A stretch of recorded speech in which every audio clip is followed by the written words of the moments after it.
السلام عليكم ورحمة الله وبركاته. بسم الله الرحمن الرحيم. الحمد لله حمد الشاكرين، والصلاة والسلام على سيد المرسلين نبينا وحبيبنا وقدوتنا محمد بن عبد الله وعلى آله وصحبه ومن استنى بسنته واهتدى بهداه إلى يوم الدين أما بعد. যাবতীয় প্রশংসা, গুণগান, তারিফ এবং স্তুতি সেই মহান রাজাধিরাজ আল্লাহ সুবহানাহু ওয়া তাআলা নিমিত্তে পেশ করছি, যে মহান আল্লাহ সুবহানাহু ওয়া তাআলা আমাদেরকে আজকে এই অনলাইন প্ল্যাটফর্মে ইসলামী শরিয়া কোর্স লেভেল 1 এর তাওহীদ বিষয়ক ক্লাসে উপস্থিত হওয়ার তৌফিক দান করেছেন। আসুন আমরা হৃদয়ের গহীন থেকে রব্বুল আলামিনের দরবারে অন্তরস্থল থেকে কালিমাতুশ শুকর আদায় করি। সকলে পড়ি আলহামদুলিল্লাহ। অতঃপর অবনীত সালাত এবং সালাম বর্ষিত হোক প্রাণপ্রিয় নবী, সর্বশেষ এবং সর্বশ্রেষ্ঠ নবী, খাতামুন নবিয়্যিন নবী মুহাম্মদ রাসূলুল্লাহ সাল্লাল্লাহু আলাইহি ওয়াসাল্লামের প্রতি আসুন আমরা হৃদয়ের গহীন থেকে সবটুকু ভালোবাসা উজাড় করে তার প্রতি সালাত ও সালাম পেশ করি। আমরা সকলে পড়ি সাল্লাল্লাহু আলাইহি ওয়াসাল্লাম। মোহতারাম ও মুআজ্জাজ প্রাণপ্রিয় দর্শক, শ্রোতা, ভাই এবং বন্ধুগণ, আমরা ধারাবাহিকভাবে তাওহীদের ক্লাস করছিলাম। ইতিপূর্বে আমরা তাওহীদ কাকে বলে এবং তাওহীদ কত প্রকার ও কি কি প্রত্যেক প্রকারের উপরে সংক্ষিপ্ত আকারে আলোচনা করেছি। ইনশাআল্লাহ আজকে তাওহীদেরই অত্যন্ত গুরুত্বপূর্ণ আরেকটি বিষয়, সেটি হচ্ছে তিনটি মূলনীতি, যে মূলনীতিগুলো সম্পর্কে জানা প্রত্যেক মুসলিমের জন্য অপরিহার্য। সেই বিষয়টি নিয়ে আলোকপাত করার প্রয়াস করব। আল্লাহ রাব্বুল আলামিন যদি তৌফিক দান করেন, আমা তৌফিকি ইল্লা বিল্লাহ।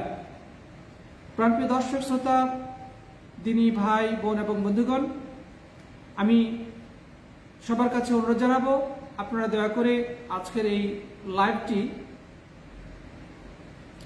ফেসবুকের বিভিন্ন গ্রুপ, পেজ এবং আপনার নিজস্ব টাইমলাইনে বা মেসেঞ্জারের বিভিন্ন গ্রুপে, হোয়াটসঅ্যাপের বিভিন্ন গ্রুপে শেয়ার করে নিন, বা আপনাদের ফ্রেন্ডসদেরকে আপনারা মেনশন দিয়ে লাইভে যুক্ত করার চেষ্টা করুন, যেন অন্যরাও এর দ্বারা উপকৃত হতে পারে। আল্লাহ রাব্বুল আলামিন সবাইকে তৌফিক দান করুন, আল্লাহুম্মা আমিন। প্রিয় দর্শক, শ্রোতা, বন্ধুগণ, আপনাদের মতামত জানা দরকার যে আমার সাউন্ডের মধ্যে কোনো সমস্যা আছে কিনা বা আমাকে দেখতে কোনো সমস্যা হচ্ছে কিনা। দয়া করে আপনারা কমেন্টে জানাবেন। জাযাকুমুল্লাহু খাইরান।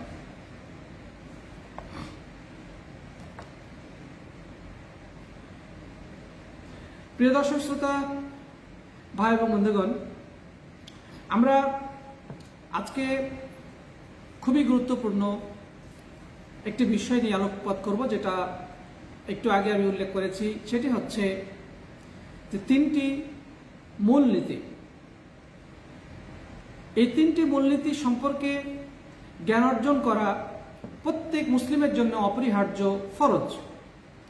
আর এই তিনটি হচ্ছে এমন মূলনীতি যেগুলোকে আল্লাহ সুবহানাহু ওয়া তাআলা আমাদের জন্য অপরিহার্য করে দিয়েছেন, এবং আমাদের এই দুনিয়া থেকে আখিরাতের পথে যাওয়ার যে সর্বপ্রথম ইমিগ্রেশন আমাদের সামনে পড়বে,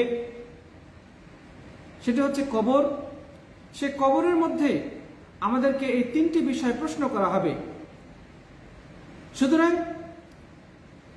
যে তিনটি বিষয়ের উপরে আল্লাহ সুবহানাহু ওয়া তাআলা আমাদেরকে পরীক্ষা করবেন, প্রশ্ন করবেন, আখিরাতের প্রথম স্টেপ কবরের মধ্যে, সেই তিনটি বিষয় নিয়ে পড়াশোনা করা, সেই তিনটা বিষয়ে জ্ঞান অর্জন করা এবং সেই তিনটি বিষয়ের উপরে সময় এবং শ্রম দেওয়া নিঃসন্দেহে প্রত্যেক মুসলিমের জন্য অপরিহার্য। এবং আমি বলবো, দুনিয়াবি যত জ্ঞান রয়েছে সমস্ত জ্ঞানের উপরে দিনের জ্ঞান নিঃসন্দেহে অধিক প্রাধান্যযোগ্য, কিন্তু দ্বীনের বিষয়েও যদি আমরা প্রধানতম বিষয় হিসেবে নির্ধারণ করতে চাই, তাহলে তাওহীদ এবং তাওহীদের পাশাপাশি এই তিনটি মূলনীতির সম্পর্কে জ্ঞান অর্জনের বিষয়টি অগ্রাধিকার পাবে, কোনো সন্দেহ নেই।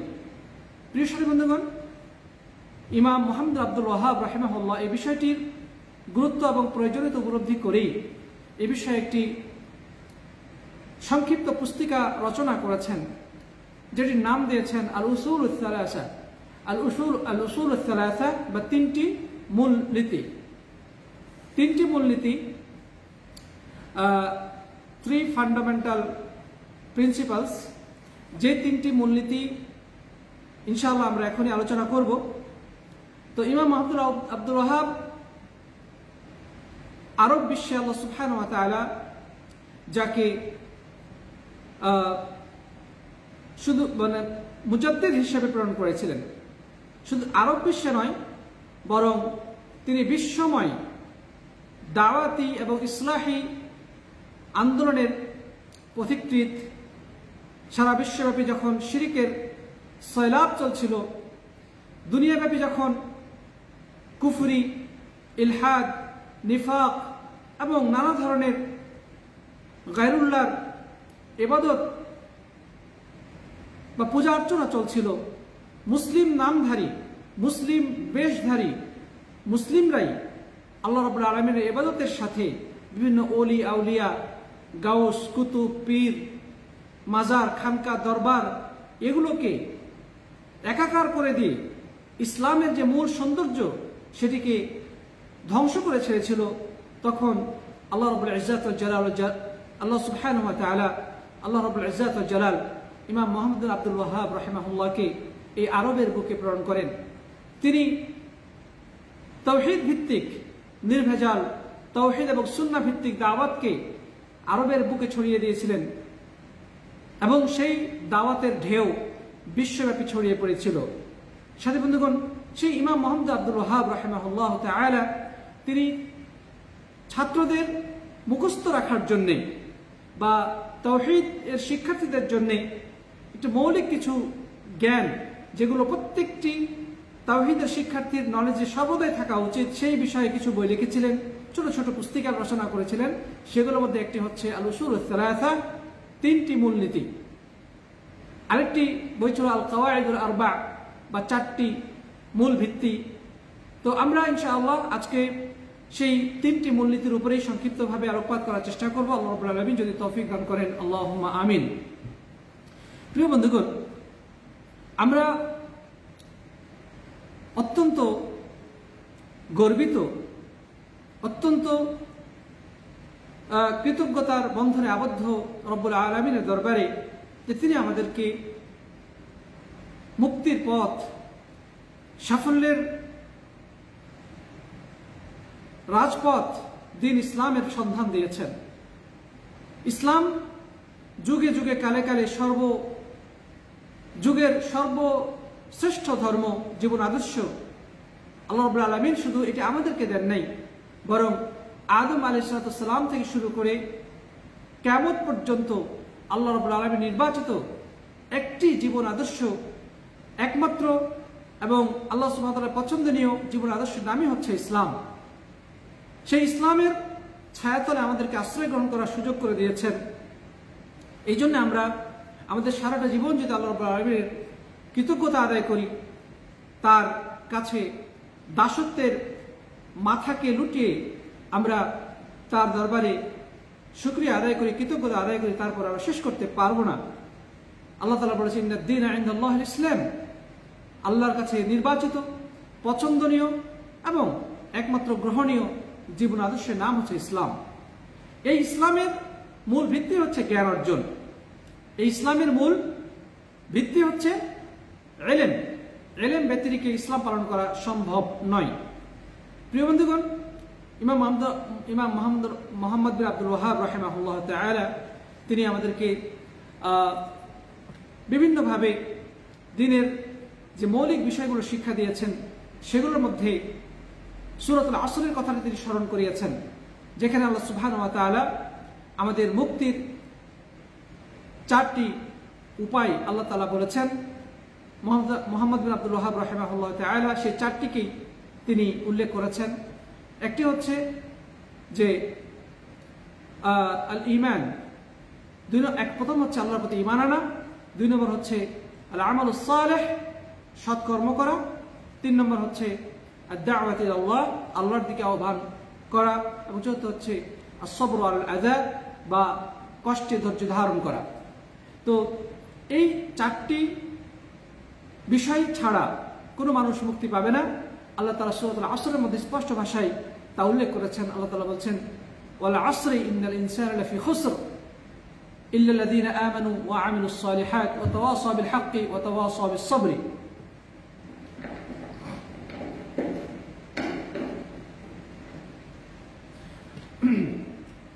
আল্লাহ সুবহানাহু ওয়া তাআলা বলছেন, নিশ্চয়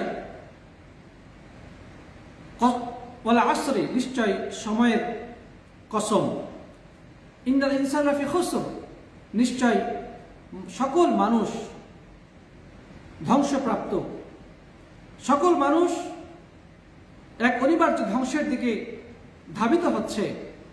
ইল্লাল্লাযীনা আমানু, তবে ওই সমস্ত ব্যক্তিগণ নয় যারা ঈমান আনয়ন করেছে, ওয়া আমিলুস সালিহাত, এবং যারা আমলে সালেহ তথা সৎ কর্ম সম্পাদন করেছে, ওয়া তাওয়াসাউ বিল হাক্কি, এবং তারাও নয় যারা হকের দিকে তথা ইসলামের মতো এই মহাসত্যের দিকে মানুষকে আহ্বান জানিয়েছে, ওয়া তাওয়াসাউ বিস সাবরি, এবং যারা একে অপরকে ধৈর্য ধারণের উপদেশ দিয়েছে। এই 4টি বিষয় হচ্ছে মানবতার মুক্তির মূলনীতি। তো এই ঈমান এবং আমলে সালেহ, এই দুটি হচ্ছে প্রত্যেকেরই ব্যক্তিগত বিষয়। 3 নম্বর হচ্ছে তাওয়াসাউ বিল হাক্কি, হকের দিকে মানুষকে আহ্বান জানানো, হকের নসিহত করা, এবং মানুষকে ধৈর্য ধারণের দিকে উপদেশ দেওয়া। এই দুটি হচ্ছে মানুষের সাথে সম্পর্কিত। নিজে ব্যক্তিগতভাবে ঈমান আনয়নের পরে সৎকর্ম সম্পাদন করা, পাশাপাশি মানুষকে সেই ঈমান এবং সৎকর্মের দিকে আহ্বান জানানো, এবং এই দাওয়াতের ময়দানে ধৈর্য ধারণ করা, মানুষের কটু কথা, জুলুম নির্যাতন, অপমান, লাঞ্ছনা গঞ্চনা ইত্যাদি সবকিছুর মুখে অবিচল থাকা। এই 4টি কাজ ব্যতিরেকে কোনো মানুষ ধ্বংসের হাত থেকে রক্ষা পাবে না। সকল মানুষই এক মহা ধ্বংসযজ্ঞের দিকে প্রতিনিয়ত প্রতিটি মুহূর্তে ধাবিত হয়ে চলেছে। আল্লাহর কাছে দোয়া করি, আল্লাহ রাব্বুল ইজ্জাত ওয়াল জালাল যেন আমাদেরকে সেই ধ্বংসের হাত থেকে রক্ষা করেন এবং চূড়ান্ত সাফল্য তথা জান্নাতে প্রবেশের তৌফিক এনায়েত করেন। আমরা পড়ি আল্লাহুম্মা আমিন। তো প্রিয় বন্ধুগণ, আমরা যে কথা বলছিলাম যে 3টি মূলনীতি, যে মূলনীতি সম্পর্কে আল্লাহ সুবহানাহু ওয়া তাআলা আমাদেরকে কবরের মধ্যে প্রশ্ন করবেন, ফেরেশতা মণ্ডলী আমাদেরকে প্রশ্ন করবেন, আল্লাহ রাসূল সাল্লাল্লাহু আলাইহি ওয়াসাল্লাম আমাদেরকে সেই বিষয়গুলো বলে দিয়েছেন। আসুন আমরা সেই বিষয়ের দিকে অগ্রসর হতে চাই। প্রিয় বন্ধুগণ, প্রত্যেক মুসলিমের জন্য 3টি বিষয়ে জ্ঞান অর্জন করা অপরিহার্য। 3টি বিষয়ে ইলম অন্বেষণ করা অপরিহার্য ফরজ। 1 নম্বর হচ্ছে মারিফাতুল্লাহ, আল্লাহ রাব্বুল আলামিনের পরিচয় লাভ করা, আল্লাহ রাব্বুল আলামিনের সম্পর্কে জ্ঞান অর্জন করা। 2 নম্বর মারিফাতু নবী সাল্লাল্লাহু আলাইহি ওয়াসাল্লাম, নবী করিম সাল্লাল্লাহু আলাইহি ওয়াসাল্লাম সম্পর্কে জ্ঞান অর্জন করা, তার পরিচয় লাভ করা। তিনি কে, তিনি কেন এসেছিলেন, তার মিশন কি ছিল, তিনি আমাদের মাঝে কি রেখে গেছেন, উম্মতের প্রতি তার আহ্বান কি ছিল, সেই বিষয়গুলো অবশ্যই আমাদেরকে জানতে হবে। আল্লাহর পরিচয় জানতে হবে, আল্লাহ সুবহানাহু ওয়া তাআলা তিনি কে, তিনি আমাদের কাছে কি চান, তিনি আমাদের জন্য কোন কাজটি ফরজ করেছেন এবং কোন কাজটি তিনি নিষিদ্ধ করেছেন, আমাদের দুনিয়াতে দায়িত্ব কর্তব্য কি, এবং এই দুনিয়া থেকে যখন আমরা চিরবিদায় গ্রহণ করে আখিরাতের পথে পাড়ি জমাবো, সে আখিরাতে আমাদের জন্য কি অপেক্ষা করছে, কি রয়েছে, এগুলো অবশ্যই জানতে হবে। প্রিয় বন্ধুগণ, আরেকটি হচ্ছে যে আল্লাহ রাব্বুল আলামিন আমাদের জীবন চলার পথ হিসেবে যে একটি জীবন আদর্শ দিয়েছেন, আমাদের চলার পথ এবং পদ্ধতি হিসেবে আল্লাহ রাব্বুল আলামিন আমাদের জন্য যে জীবন আদর্শ নির্ধারণ করেছেন, সেই বিষয়ে তথা দ্বীন ইসলাম সম্পর্কে জ্ঞান অর্জন করতে হবে। এই তিনটি বিষয়ে জ্ঞান অর্জন করা প্রত্যেকটি মুসলিমের জন্য, চাই নারী হোক পুরুষ হোক, সকলের জন্য এই তিনটি বিষয়ে জ্ঞান অর্জন করা অপরিহার্য ফরজ। তো তিনটি বিষয় কি? এক নম্বর হচ্ছে মারিফাতুল্লাহ, আল্লাহ রাব্বুল আলামিনের মারিফত বা আল্লাহ সম্পর্কে জ্ঞান অর্জন করা। দুই নম্বর হচ্ছে মারিফাতুন নবী সাল্লাল্লাহু আলাইহি ওয়াসাল্লাম, আল্লাহ নবী সাল্লাল্লাহু আলাইহি ওয়াসাল্লাম সম্পর্কে জ্ঞান অর্জন করা। তিন নম্বর হচ্ছে মারিফাতু দ্বীনুল ইসলাম, দ্বীন ইসলাম সম্পর্কে জ্ঞান অর্জন করা। এবং এই তিনটি বিষয়ে ফেরেশতা মণ্ডলী প্রত্যেক মানুষকে কবরের মধ্যে প্রশ্ন করবেন, যেগুলো আমরা কম বেশি সকলেই অবগত। হাদিসে বর্ণিত হয়েছে, মানুষকে কবরে রেখে আসার পরে ফেরেশতা মণ্ডলী সেই মৃত ব্যক্তির কাছে আসবে এবং তাকে কবর থেকে উঠিয়ে বসাবে। তারপরে প্রশ্ন করবেন যে তোমার রব্বুকা, তোমার রবকে, তোমার প্রতিপালক কে ছিল? আমার নবীকা, তোমার নবীকে? অমা দীনুকা, তোমার দিন কি? আমার নবীকা, তোমার নবীকে? তাহলে তোমার রবকে, তোমার দিন কি, তোমার নবীকে, এই তিনটি বিষয়ে ফেরেশতা মণ্ডলী প্রত্যেক মানুষকেই প্রশ্ন করবেন।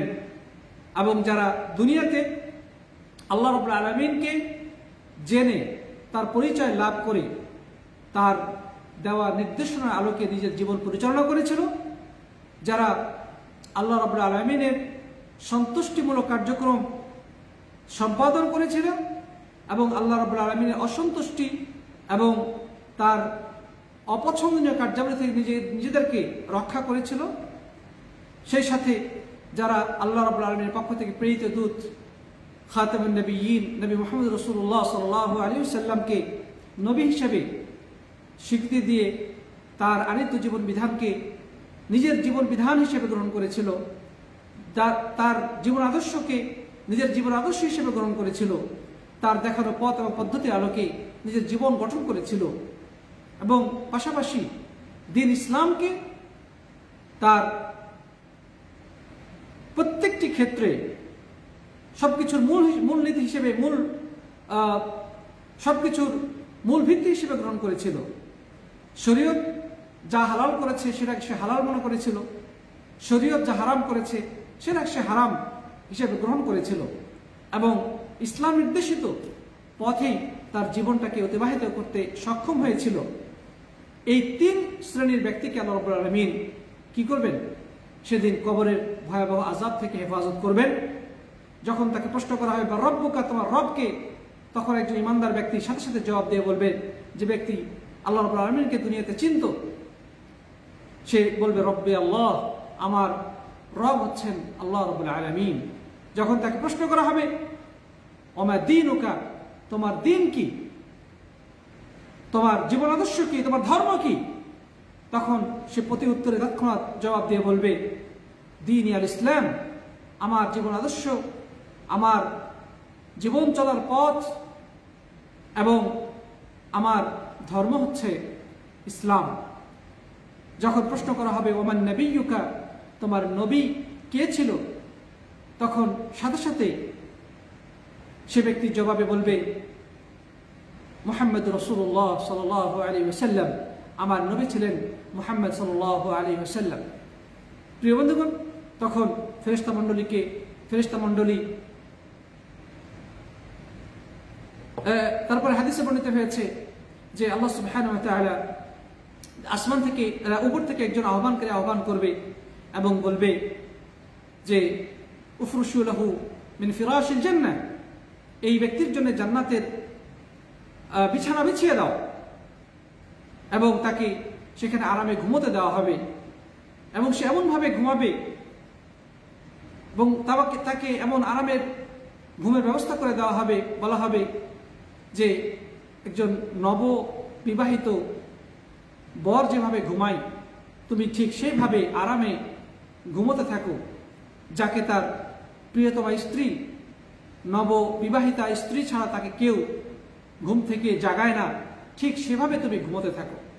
এবং এটা থাকবে কিয়ামত পর্যন্ত। এবং হাদিসে এটাও এসেছে যে তার এই কবরটা হয়ে যাবে জান্নাতের বাগিচা। পক্ষান্তরে যে মুনাফিক, যে সন্দেহ এবং সংশয়ের আবর্তে ঘুরপাক খেয়েছিল, আল্লাহ রাব্বুল আলামিন, দ্বীন ইসলাম, আল্লাহর নবী, এই তিনটি বিষয়ে যারা সন্দিহান ছিল তারা প্রশ্নের উত্তর দিতে ব্যর্থ হবে।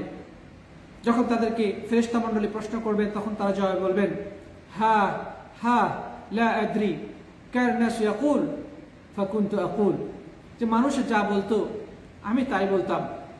অর্থাৎ তার ভিতরে আল্লাহ, রসুল, দ্বীন ইসলাম এগুলোর প্রতি কোনো বিশ্বাস ছিল না, আস্থা ছিল না। এগুলো দৃঢ় বিশ্বাসের সাথে সে গ্রহণ করেনি। লোক দেখা দেখি মানুষের সাথে তাল ঠিক রাখার জন্যে মানুষে যা বলতো সে তাই বলতো। তখন তাদেরকে কি করা হবে? তখন প্রিয় সাথী বন্ধুগণ, হাদিসে অনেক ভয়াবহ শাস্তির কথা উল্লেখ করা হয়েছে যে ফেরেশতা মণ্ডলী এত জোরে তাদের মাথার উপরে হাতুড়ি দ্বারা আঘাত করতে শুরু করবে এবং সে এত জোরে চিৎকার করতে শুরু করবে যে যদি মানুষ এবং জিন এই দুইটি সম্প্রদায় সেই ভয়াবহ আর্তনাদ শুনতে পেত তাহলে কখনোই তারা কবরস্থানে মানুষকে কবর দিতে যাওয়ার সাহস পেত না। এই মানুষ এবং জিন ছাড়া পৃথিবীর অন্যান্য সমস্ত মাখলুকাত সেই ভয়াবহ আর্তনাদ, সেই চিৎকার ধ্বনি শুনতে পাবে, কিন্তু আল্লাহ সুবহানাহু ওয়া তাআলা তিনি দয়া করে মানুষ এবং জিন এই দুইটি সম্প্রদায়কে সেই কবরের ভয়াবহ আর্তনাদ, আর্তচিৎকার, ভয়াবহ শাস্তির আওয়াজ শোনা থেকে হেফাজত করেছেন। তাদেরকে আল্লাহ রাব্বুল আলামিন সেই শক্তি দেন নাই যে তারা সেটা শুনতে পাবে, না হলে মানুষ গোরস্থানে যেতে পারতো না, কবর জিয়ারত করতে যেতে পারতো না, কেউ একে অপরকে দাফন করতে পারতো না।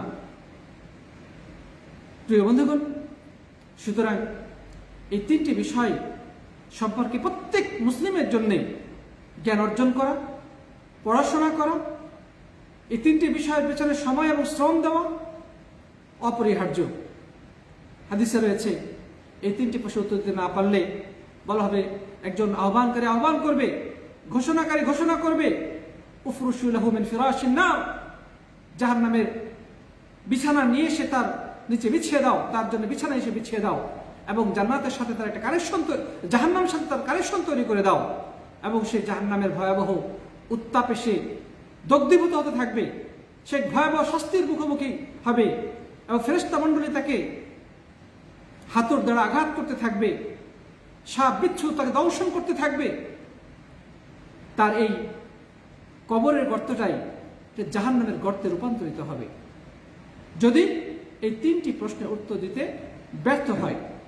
সাথী বন্ধুগণ, এ পর্যায়ে আমাদের অবশ্যই চিন্তা করা উচিত যে আমরা এই তিনটি প্রশ্ন যেগুলো আল্লাহ সুবহানাহু ওয়া তাআলা আগেই ফাঁস করে দিয়েছেন,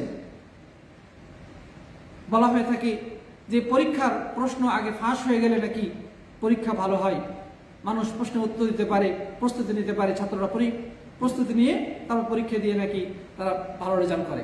কিন্তু দয়াময় আল্লাহ রাব্বুল আলামিন তো এই তিনটি প্রশ্নের প্রশ্ন এবং সেই উত্তর তিনি আগেই ফাঁস করে দিয়েছেন। এরপরেও আমরা যদি অবহেলা করি, এই ক্ষেত্রে আমরা যদি মুখ ফিরিয়ে চলি, অবিশ্বাস করি, তাহলে পরকালে বা কবরের সেই গহীন অন্ধকারে যদি আমরা আফসোস করি তাহলে এর দায়িত্ব আমাদেরকে বহন করতে হবে, অন্য কেউ বহন করবে না। জন এক ব্যক্তি উদাহরণ দিয়ে বলেছেন যে পরীক্ষার আগে প্রশ্নপত্র ফাঁস হয়ে গেছে, তখন একজন বলল যে হ্যাঁ আমি জানতে পেরেছি এই প্রশ্নগুলো পরীক্ষায় আসবে। তখন একদল ছাত্র ভাবলো এই ভুয়া কথা, এটা কি না কি, এটা গুজব সম্ভবত। সুতরাং সেদিকে কোনো পরোয়াই করলো না, গুরুত্বই দিল না, এটাকে সে গুজব বলে উড়িয়ে দিল। আরেক প্রকার ছাত্র তারা বিশ্বাস করলো ঠিকই, কিন্তু বলতে লাগলো যেহেতু প্রশ্নপত্র ফাঁস, হাতে গোনা মাত্র কয়েকটি প্রশ্ন, পরীক্ষার একদিন দুই দিন আগে ভালো করে পড়াশোনা করলেই বা প্রশ্নের উত্তর ঠিক মতো রেডি করলেই পরীক্ষা আমরা পাশ করে যাব। আর আরেক দল ছাত্র ভাবলো যে না, যেহেতু প্রশ্নপত্র ফাঁস হয়ে গেছে, এগুলো আমরা প্রশ্ন এগুলো আসবে এটা আমরা যেহেতু জানতে পেরেছি, সুতরাং আমরা ভালো করে এখন থেকে প্রস্তুতি নেই, এখন থেকে সেগুলো পড়াশোনা করি, পুরো বই তো পড়বই, পুরো সিলেবাস আমরা শেষ করবো, পাশাপাশি এই তিনটি প্রশ্ন বা এই প্রশ্নগুলোর উত্তর আমরা এখন থেকে ভালোভাবে রপ্ত করে নেব। পরীক্ষার হলে যদি সত্যি সে তিনটি প্রশ্ন চলে আসে, যারা বলেছিল যে এগুলা গুজব, পাত্তা দেয় নাই, তারা তো শুধু আফসোস করবে। আরেক দল বলেছিল যে আমরা আগামীকালকে বা দু একদিন আগেই, পরীক্ষা দু একদিন আগেই পড়াশোনা করে আমরা পরীক্ষার জন্য প্রস্তুতি নিয়ে নেব। দেখা গেছে পরীক্ষার আগে ব্যস্ততার কারণে এদিক ওদিক বিভিন্ন এদিক থেকে ব্যস্ততা আসার কারণে বা বিভিন্ন সমস্যার কারণে আর পড়তে পারে নাই। এই দুই শ্রেণীর ছাত্র পরীক্ষা হলে কি করবে? হাহাকার করবে যে আমরা যদি কাজে লাগাতাম, আমরা যদি ওই কথাটাকে গুরুত্ব দিতাম, তাহলে আজকে আমরা খুব সুন্দর পরীক্ষা দিতে পারতাম। কিন্তু যে ছাত্রগুলো এই বিষয়টিকে গুরুত্ব দিয়েছিল এবং পরিপূর্ণভাবে প্রস্তুতি নিয়ে পরীক্ষা হলে প্রবেশ করেছিল, তারা আনন্দের সাথে হাসতে হাসতে পরীক্ষা দেবে এবং তারাই ভালো রেজাল্ট করবে, তারাই সফলতা অর্জন করবে, এর মধ্যে কোনো সন্দেহ নেই। সাথী বন্ধুগণ, আল্লাহ সুবহানাহু ওয়া তাআলা আমাদের জন্য কবরে সেই তিনটি প্রশ্ন ফাঁস করে দিয়েছেন। এখন বর্তমান বিশ্বের অধিকাংশ মানুষ সেগুলোকে গুজব, সেগুলোকে মিথ্যাচার, সেগুলোকে মিথ্যা, অসত্য, অসম্ভব বলে মনে করে। তারা আখিরাতকে বিশ্বাস করে না, কবরের সওয়াল জবাবকে, প্রশ্ন উত্তরকে তারা বিশ্বাস করে না। এর কারণে তারা সেদিকে লাপরোয়া হয়ে এই দুনিয়ার জীবনকেই চূড়ান্ত এবং প্রধানতম সবকিছুর মূল হিসেবে মনে করে নিয়ে তারা ইচ্ছা মতো খেল তামাশায় জীবনটা অতিবাহিত করছে। আরেক শ্রেণীর মানুষ আছে যারা বিশ্বাস করছে ঠিকই, কিন্তু তারা বলছে যে এখনো তো ইয়াং বয়স, এখনো বিয়ে শাদী হয় নাই, এখনো আমরা ছাত্র, অথবা এখনো আমাদের যৌবন, আমাদের সামনে অনেক পথ বাকি আছে, আমরা অনেক দিন বাঁচবো, একেবারে বৃদ্ধ হলে তখন আমরা খাঁটিভাবে তওবা করে হজ উমরা করে একেবারে মসজিদ মুখী হয়ে যাব, আমাদের মুখ দিয়ে শুধু জিকির আজকার বের হবে, তাসবিহ তাহলিল এবং ভালো কাজে আমরা জীবনটাকে অতিবাহিত করে দেব। কিন্তু হয়তোবা তারা সেই সময়টা পেল না। সেই টকবকে যুবক রাস্তা দিয়ে চলছে, হঠাৎ করে কোনো এক ঘাতক ট্রাক তার প্রাণ কেড়ে নিয়ে চলে গেল। অথবা সেই যুবক বিদেশ থেকে অনেক টাকা পয়সা উপার্জন করে বিবাহ করবে, সে প্রস্তুতি নিয়ে সোনাদানা, টাকা পয়সা সবকিছু প্রস্তুত করে, টিকিট, পাসপোর্ট, ভিসা সবকিছু রেডি করে নিয়ে রাত্রে বেলায় ঘুমিয়েছে। ফজরের আগে তার ঘুম থেকে ওঠা সম্ভব হয়নি। তার সেই বিয়ের প্রস্তুতি, টিকিট, ভিসা, পাসপোর্ট, তার লাগেজপত্র সবকিছু সেভাবেই পড়ে থাকলো। সেই যুবক দুনিয়া থেকে চিরবিদায় নিয়ে চলে গেল। অথচ তার ইচ্ছা ছিল সে বয়স হলে, বিয়ে শাদী হলে, বাচ্চা কাচ্চা হবে, সংসার হবে, পরবর্তীতে যখন সবকিছুর দুনিয়াবি ব্যস্ততা থেকে মুক্ত হয়ে বৃদ্ধ বয়সে সে আল্লাহ হয়ে যাবে, তওবা ইস্তেগফার করে সে ভালো হয়ে যাবে, হজ উমরা করে সে হাজী সাহেব হয়ে যাবে। কিন্তু সেটা শুধু কল্পনায় থেকে গেল, বাস্তব আর হলো না। আর সত্যিকার অর্থে যারা আল্লাহর দেওয়া এই বিধানকে বিশ্বাস করেছে, আল্লাহ রসুলের সেই কথাকে মনে প্রাণে গ্রহণ করেছে এবং এখন থেকে পূর্ণ প্রস্তুতি নিয়ে সেই কবরের 3টি প্রশ্নের উত্তর রেডি করছে, এই জন্য প্রিপারেশন নিচ্ছে।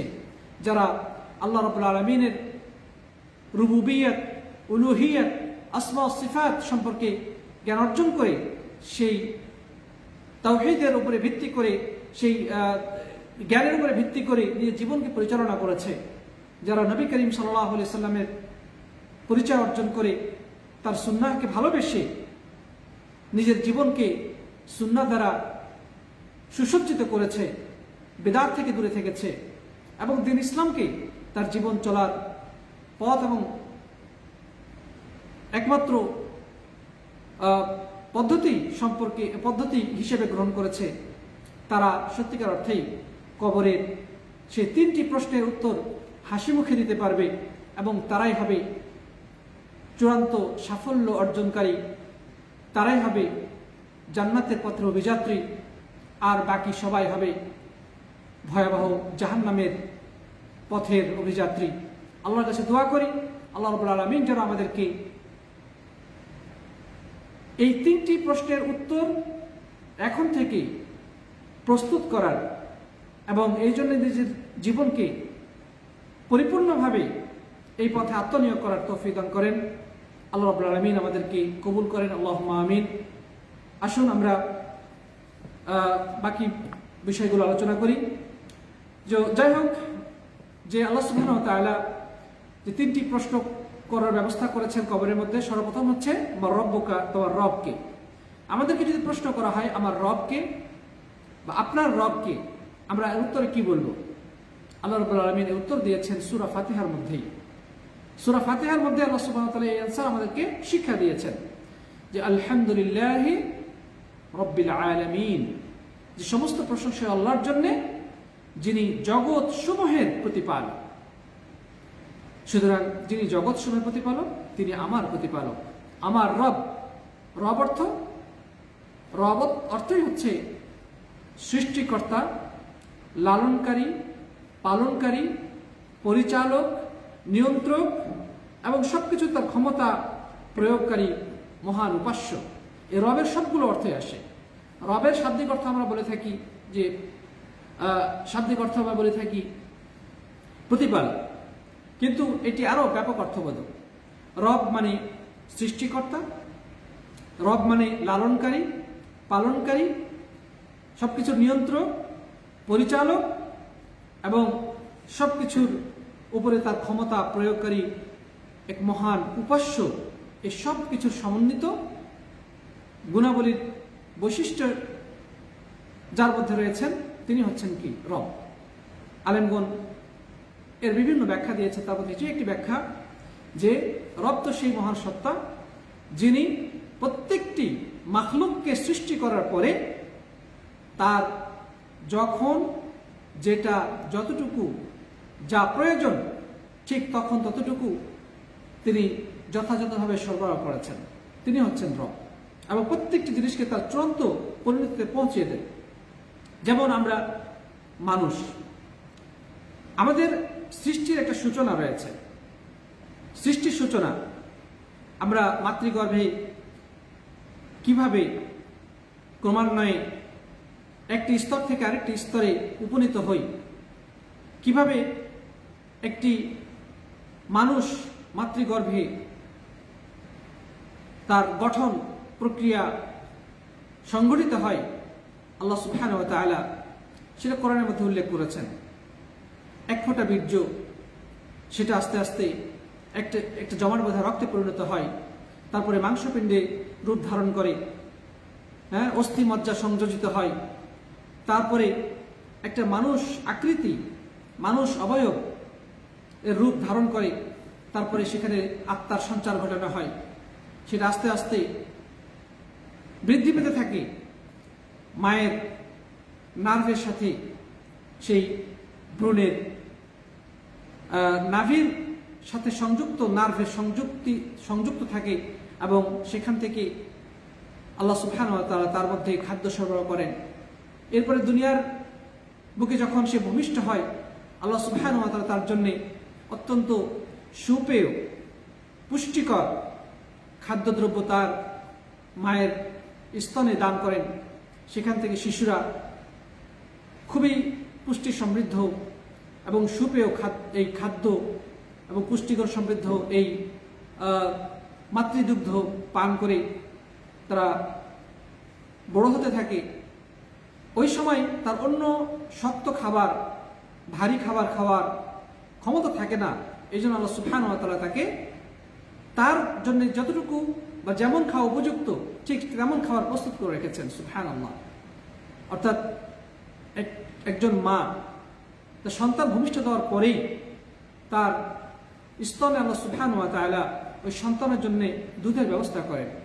সে সন্তান হওয়ার আগে সেই স্তনে দুধ আসে না। এটা আল্লাহ রাব্বুল আলামিনের অশেষ অনুগ্রহ।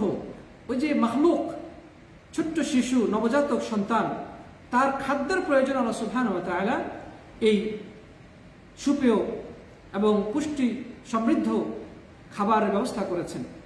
এরপরে শিশু, শৈশবকাল, কৈশোর, যৌবন, বৃদ্ধ, এক পর্যায়ে সেই মাতৃগর্ভের সেই ভ্রূণ, যেটা দুনিয়ার বুকে একেবারে খুবই দুর্বল অসহায় অবস্থায় এসেছিল, তার যৌবন অতিবাহিত করে প্রৌঢ়ত্বের দিকে ধাবিত হয়। এরপরে শেষ পর্যন্ত বার্ধক্যে বয়সে উপনীত হওয়ার পরে সে দুনিয়া থেকে আস্তে আস্তে করে চিরবিদায় নিয়ে চলে যান। এই হচ্ছে মানুষের জীবন। এই সমস্ত প্রক্রিয়াগুলো কে সংগঠিত করেন? তিনি হচ্ছেন রব। তিনি হচ্ছেন সেই মহান সৃষ্টিকর্তা, লালনকারী, পালনকারী। যখন যাকে যতটুকু দেওয়া দরকার মানুষের প্রয়োজনে তাকে তিনি ততটুকু দিয়ে থাকেন। প্রিয় বন্ধুগণ, তিনি হচ্ছেন রব। শুধু মানুষ নয়,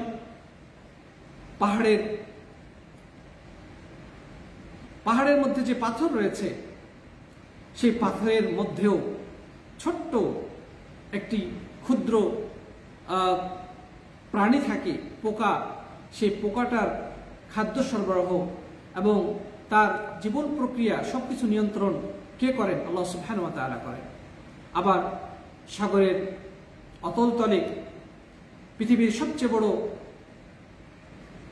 যে প্রাণী, যাকে বলা হয় নীল তিমি, একটু লক্ষ লক্ষ নীল তিমিকে তিনি প্রতিনিয়ত তাদের খাদ্য সরবরাহ করছেন, তাদের প্রয়োজন পূরণ করছেন, তারাও সেখানে জীবন ধারণ করছেন। এভাবে করে আল্লাহ সুবহানাহু ওয়া তাআলা প্রত্যেকটি সৃষ্টির যখন যা দরকার তখন তিনি তা যথাযথভাবে সরবরাহ করে চলেছেন। তিনি হচ্ছেন রব্বুল আলামিন। শুধু এই দুনিয়াবী মাখলুকাত নয়, বরং ফেরেশতা মণ্ডলী, আল্লাহু আকবার, এক একটি জগৎ, জিনের এক একটি জগৎ। এভাবে আকাশে রয়েছে অসংখ্য নক্ষত্ররাজি, সপ্ত আসমান থরে থরে সাজানো হয়েছে, সপ্ত জমিন আমাদের পায়ের নিচে আল্লাহ সুবহানাহু ওয়া তাআলা সাজিয়েছেন। আসমানি ছাদ হিসেবে আসমান স্থাপন করেছেন, আসমানের উপরে আসমান, আসমানের উপরে আসমান, এভাবে থরে থরে 7টি আসমান সৃষ্টি করেছেন। এই সব কিছুকে যিনি সঠিকভাবে সৃষ্টি করেই ক্ষান্ত হন নাই, সেগুলোকে পরিচালনা করছেন, নিয়ন্ত্রণ করছেন, সবকিছুর কন্ট্রোল যার হাতে রয়েছে, তিনিই তো সেই মহান রব। প্রিয় বন্ধুগণ, তিনি হচ্ছেন রব্বুল আলামিন। এই জন্যে আমরা সেই রবের অনুগত বান্দা হতে পেরেছি, এটা আমাদের জন্য বিশাল সৌভাগ্যের ব্যাপার। যিনি সমগ্র সৃষ্টি চরাচরের এই বিশ্বলোকের মহান অধিপতি, মালিক, খালিক, নিয়ন্ত্রক, পরিচালক, সেই রব্বুল আলামিন, তার দাস হতে পারা, তার ইবাদত করার, তার দাসত্ব করার চান্স পাওয়া, সুযোগ পাওয়া, এটি মানুষের বিশাল সৌভাগ্যের ব্যাপার। তার দরবারে মাথা লুটানো এটা বিশাল মর্যাদার বিষয়। প্রিয় বন্ধুগণ, যেমন বলা হয়ে থাকে যে যেমন এদেশে প্রবাসী যেমন অনেকে কাজ করতে আসেন, তো কেউ যদি এদেশের বাদশার খাদেম হওয়ার সৌভাগ্য লাভ করে, এদেশের বাদশার যদি কেউ খাদেম হতে পারে, সে এটাকে তার জীবনের সবচেয়ে বড় ভাগ্য বলে মনে করে, যে আমি এরকম একজন প্রভাবশালী, একজন এত ক্ষমতাধর একজন শাসকের আমি কি হতে পেরেছি, মানে খেদমত করার সুযোগ পেয়েছি। তো দুনিয়াবী ক্ষেত্রে আমরা যদি এরকম একজন শাসক, বড় বাদশাহ যদি খেদমত করারও চান্স পায়, আমরা মানুষ নিজেদেরকে অনেক সময় অনেক বড় কিছু ভাবি।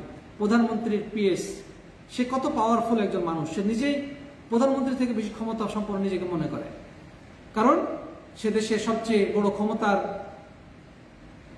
অধিকারী ব্যক্তির পিএস হতে পেরেছে। প্রিয় সাথী বন্ধুগণ, তো যাই হোক, যে কথা বলছিলাম, যে যিনি বিশ্ব চরাচরের একচ্ছত্র খালিক, মালিক, নিয়ন্ত্রক, পরিচালক, সে মালিকুল আমলাক, মহান রাজাধিরাজ আল্লাহ সুবহানাহু ওয়া তাআলা, তিনি হচ্ছেন রব, তিনি হচ্ছেন প্রতিপালক, তিনি হচ্ছেন সৃষ্টিকর্তা, তিনি হচ্ছেন জীবনদাতা, মৃত্যুদাতা, তিনি হচ্ছেন সবকিছু নিয়ন্ত্রক।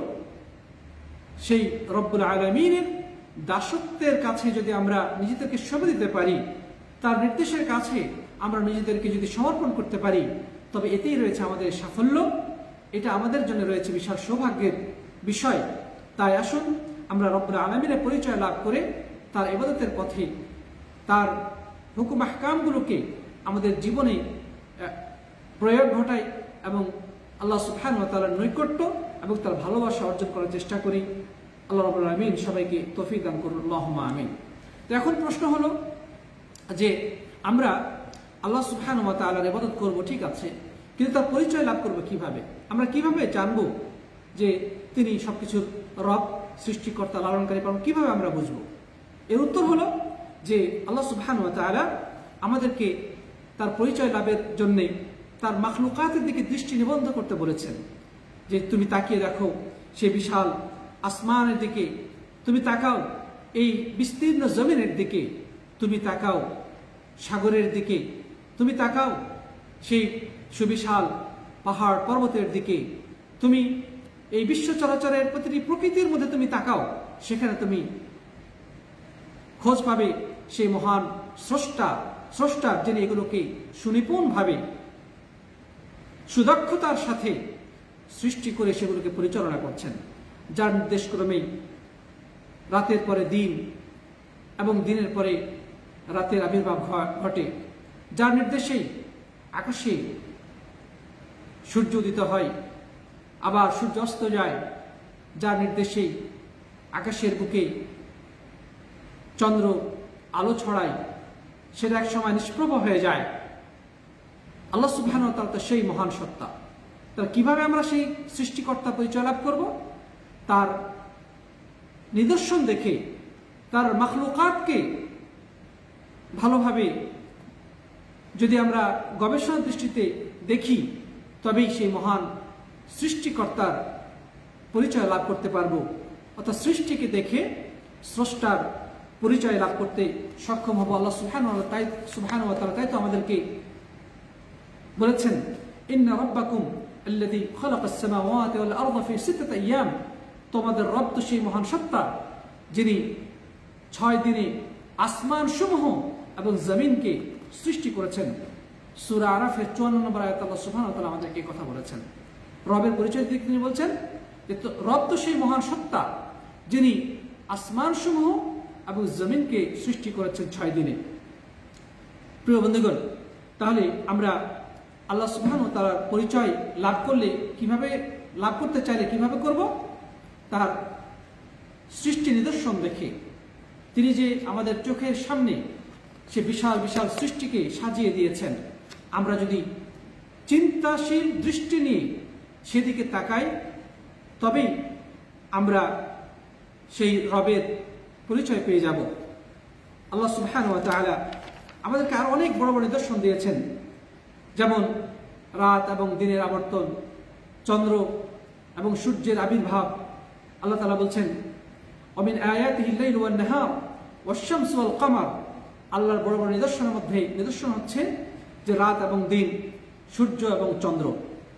আমরা এই যে প্রতিনিয়ত দেখতে পাচ্ছি নির্দিষ্ট সময়ের পরে পশ্চিম দিগন্তে একটি লাল রকটকে সূর্য উদিত হয়, আবার সন্ধ্যার সময় পশ্চিম দিগন্তে সেটা হারিয়ে যায়।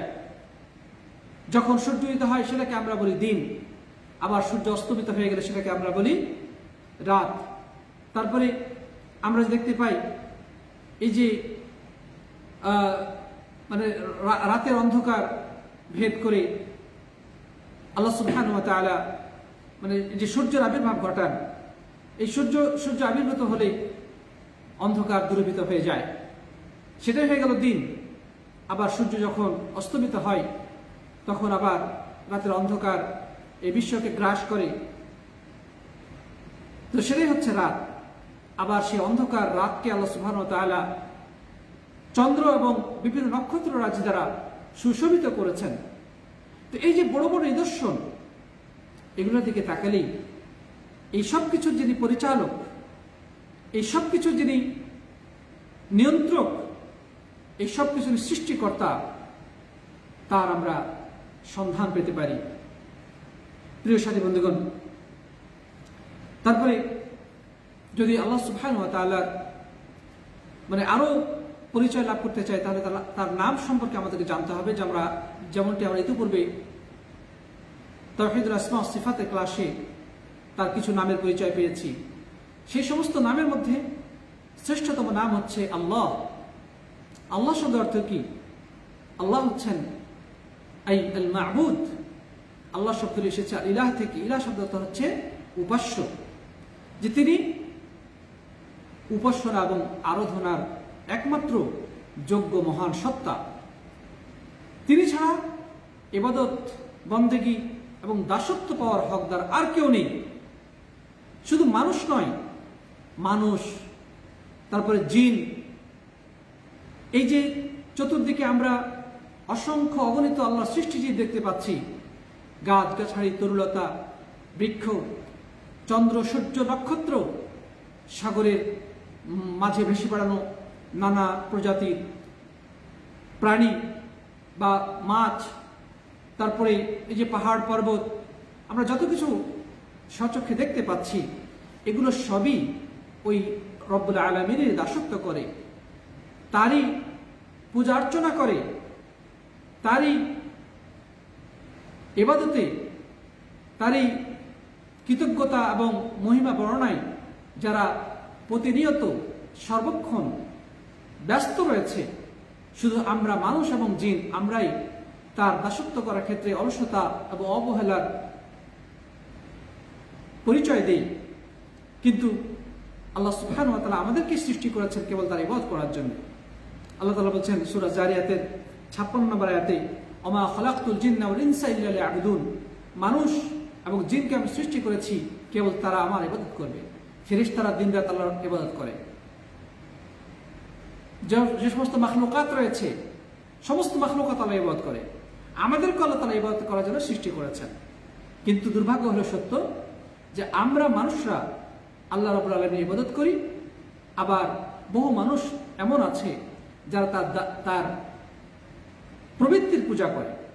কেউ আছে শয়তানের উপাসনা করে, কেউ আছে যারা আল্লাহর সৃষ্টির সামনে মাথা নত করে, কেউ আছে গাছকে উপাস্য মেনে নিয়েছে, কেউ আছে ওই আকাশের সূর্যকে উপাস্য মনে করে, সূর্য পূজা করে, কেউ আছে ওই চাঁদকে তার উপাস্য মনে করে এবং চাঁদের উপাসনা করে, কেউ আগুনের উপাসনা করে, কেউ আবার আল্লাহর সৃষ্টি বিভিন্ন জীবজন্তুর তারা পূজা করে। যেমন হিন্দুরা গরুর পূজা করে। প্রিয় বন্ধুগণ, আবার অনেকে আছে যারা আল্লাহ রাব্বুল আলামিনের মানে সৃষ্টির মধ্যে, যেমন আল্লাহ রাব্বুল আলামিন যাদেরকে নবী রাসূল হিসেবে পাঠিয়েছিলেন তাদেরকে তারা উপাস্য বানিয়ে নিয়েছে, রব বা গড বানিয়ে নিয়েছে। যেমন খ্রিস্টানরা ঈসা আলাইহিস সালামকে তারা রব বানিয়ে নিয়েছে এবং তারই তারা পূজা অর্চনা করে। প্রিয় বন্ধুগণ, এভাবে করে বৌদ্ধরা গৌতম বুদ্ধকে উপাসনা করে। তো যাই হোক, মাখলুকের মধ্যে এক মাখলুক আরেক মাখলুকের উপাসনা করে, এটা মাখলুকের জন্য, মানুষের জন্য বিরাট লাঞ্ছনাদায়ক। মানুষ মানুষের কাছে মাথা নত করে, মানুষ মানুষকেই সেজদা করে, মানুষকেই পূজা অর্চনা করে, বা এক মাখলুক আরেক মাখলুকের উপাসনা করে, এর থেকে বড় লাঞ্ছনা আর কিছু হতে পারে না। মানুষ যখন তার থেকে আরো নিম্ন শ্রেণীর কোনো কিছুর কাছে মাথা নত করে, তখন এর থেকে বড় লাঞ্ছনা মানুষের আর কি হতে পারে। মানুষ সাপকে পর্যন্ত পূজা করে। হিন্দু ধর্মের মধ্যে এমনও রয়েছে যারা সাপের পূজা করে। তাহলে একজন মানুষ, সে হচ্ছে সৃষ্টির সেরা, সে সৃষ্টির সেরা কিভাবে আল্লাহর আরেকটি সৃষ্টির কাছে মাথা নত করতে পারে? তার থেকে আশ্চর্যের বিষয় হচ্ছে তারা নিজেরাই কাদা মাটি খড়কুটা দিয়ে মূর্তি তৈরি করে নির্বাক মূর্তির সামনে তারা মাথা নত করে, তার কাছেই তারা সাহায্য চায়, তাকেই তারা সবকিছু ত্রাণকর্তা হিসেবে বিশ্বাস করে। এর থেকে বড় অপমান মানবের আর কি হতে পারে? প্রিয় সাথী বন্ধুগণ, তাহলে আল্লাহ সুবহানাহু ওয়া তাআলা আমাদেরকে সৃষ্টি করেছেন কেবলমাত্র সেই রব্বুল আলামিনের ইবাদত করার জন্য, অন্য কোনো বস্তু বা ব্যক্তির ইবাদত করার জন্য নয়। আল্লাহ তাআলা সে কথাই সূরা জারিয়াতের কথা বলেছেন। জারিয়াতে এই কথা বলেছেন, ওমা খালাকতুল জিন্না ওয়াল ইনসা ইল্লা লিয়াবুদুন।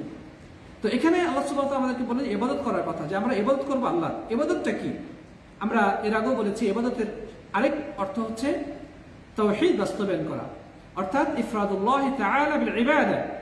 ইবাদতের ক্ষেত্রে একমাত্র আল্লাহকে একক মহান সত্তা হিসেবে নির্ধারণ করা, অর্থাৎ ছোট বড় প্রকাশ্য অপ্রকাশ্য সকল প্রকার ইবাদত একমাত্র আল্লাহর জন্য সাব্যস্ত করা, এটি হচ্ছে তাওহীদ। সুতরাং তাওহীদ এবং ইবাদত একটি অপরটির সমর্থবোধক। তাহলে আমরা যদি এভাবে বলি যে আল্লাহ তাআলা আমাদেরকে সৃষ্টি করেছেন ইবাদত করার জন্য, সেটা যেভাবে ঠিক আছে।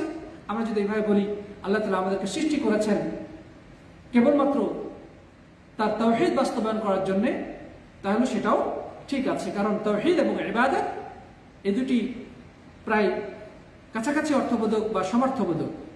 সুতরাং ইবাদতের অর্থই হচ্ছে তাওহীদ, তাওহীদের অর্থই হচ্ছে ইবাদত।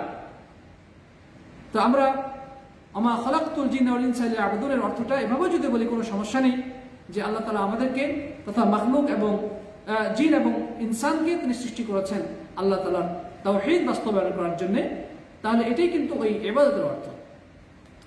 তারপরে প্রিয় বন্ধুগণ, আমাদের জন্য সর্বপ্রথম কোন বিষয়টি ফরজ? সেটি হচ্ছে যে আল্লাহ সুবহানাহু ওয়া তাআলা ঈমান আনা এবং তাগুতকে অস্বীকার করা। এই ঈমানটাই হচ্ছে তাওহীদের আরেক নাম। তাওহীদের অপর নাম হচ্ছে ঈমান, আকীদা। এগুলো সব পারস্পরিক, এগুলো সব মানে খুব কাছাকাছি অর্থবোধক।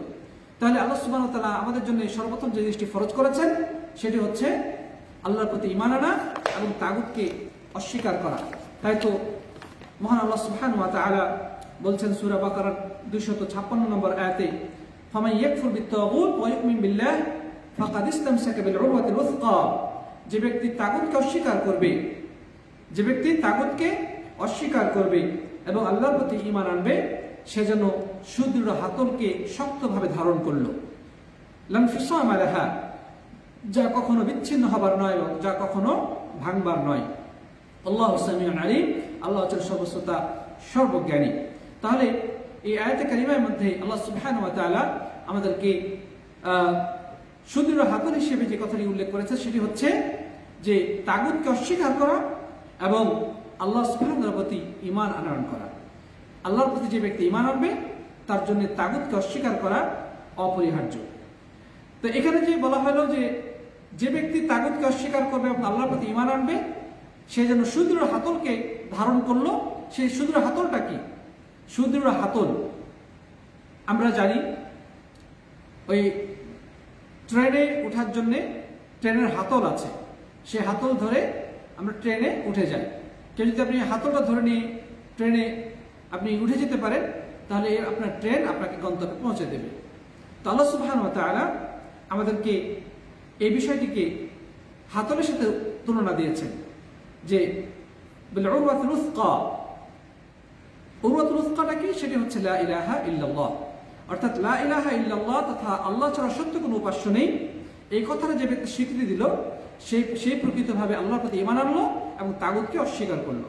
কারণ এখানে দুটি দিক, একটা হচ্ছে লা ইলাহা মানে নেই কোনো সত্য উপাস্য, মানে আমি সব ধরনের উপাস্যকে অস্বীকার করলাম, এটি হচ্ছে তাগুতের অস্বীকৃতি।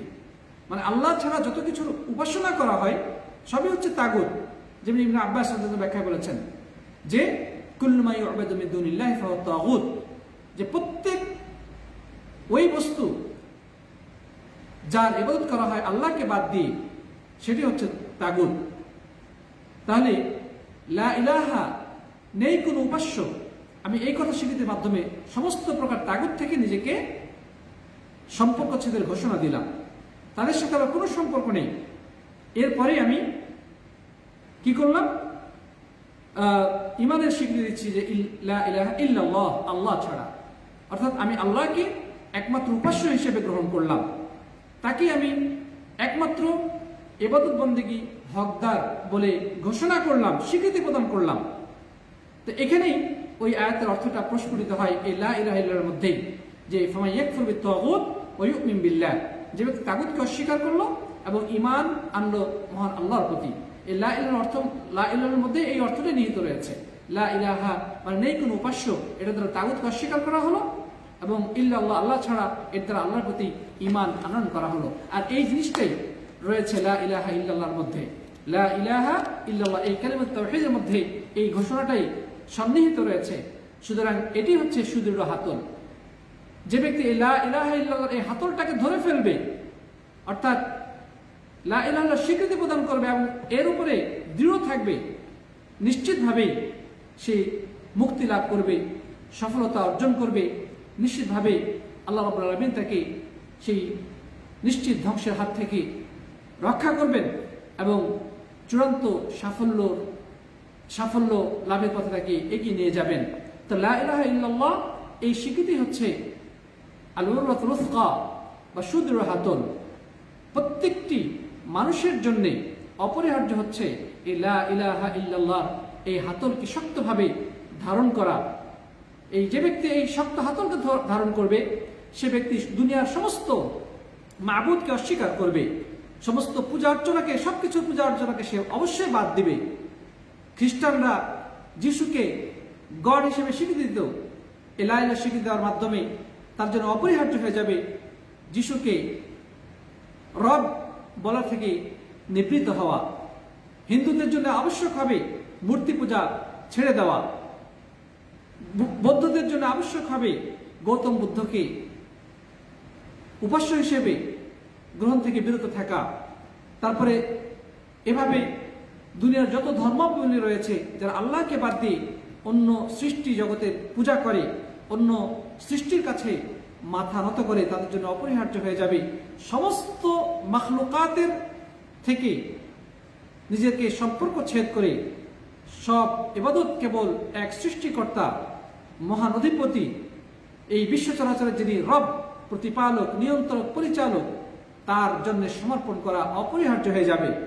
যে ব্যক্তি এই লা ইলাহা স্বীকৃতি দেবে সেই হচ্ছে সাফল্যের পথের যাত্রী, সেই হচ্ছে ধ্বংসের পথ থেকে আত্মরক্ষা করে সাফল্যের পথের অভিযাত্রী। আল্লাহর কাছে দোয়া করি আল্লাহ রাব্বুল আলামিন যেন আমাদেরকে